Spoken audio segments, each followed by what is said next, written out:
सगळ्यांना श्री स्वामी समर्थ. आज श्री स्वामी समर्थ प्रकट दिन आहे.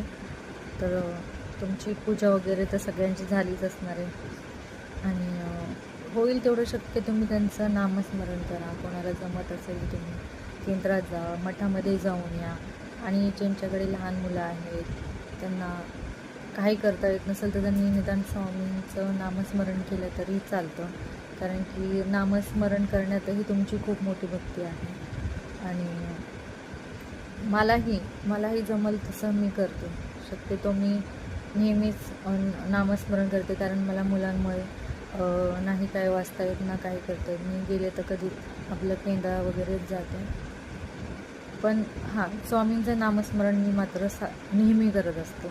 आणि आजपर्यंतचा मला अनुभव आहे की मी जे पण काही मागितलं असेल, जे पण माझ्याकडनं काही चुका झाली असतील किंवा काही असेल, नेहमी स्वामी माझ्या पाठीशी उभे राहतात आणि आहेतसुद्धा. कारण माझ्या प्रत्येक संकटांमध्ये असो किंवा माझ्या असो, माझ्या मुलांच्या असो किंवा माझ्या नवऱ्याच्याही असो, ते स्वामी नेहमी आम्हाला त्यातनं मार्गही दाखवतात आणि त्यातनं काढतातही स्वामी.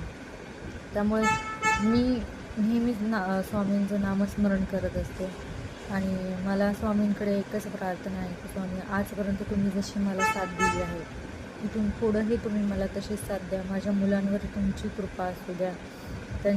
आज माझ्या मुलीच्या मागे एवढा मोठा संकट होतं की ती एवढी जोरात पडली, तिच्या जिभेला लागलं, तर ती इतकी थोडक्यात वाचली आहे की काय सांगू तुम्हाला.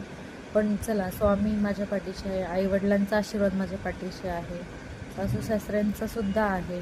तर की कुठं ना कुठं कोणाचा ना कोणाचा तरी आशीर्वाद आहे माझ्या पाठीशी, ज्यातून आम्ही मोठ्या मोठ्या संकटातून बाहेर येतो.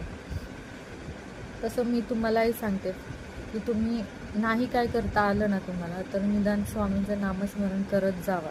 दिवसभरातनं काय आपण बसलो तरी नामस्मरण करू शकतो. काही काम करताना नामस्मरण करा. नाही जमलं तर तुम्ही मोबाईलमध्ये स्वामींचं गाणंसुद्धा लावून तुम्ही ऐकू शकताय, कारण ती पण एक भक्तीच आहे. आणि मलाही असं वाटतं की जसं स्वामी माझ्या पाठीशी आहे तसं सगळ्यांच्या पाठीशी आहेत स्वामी.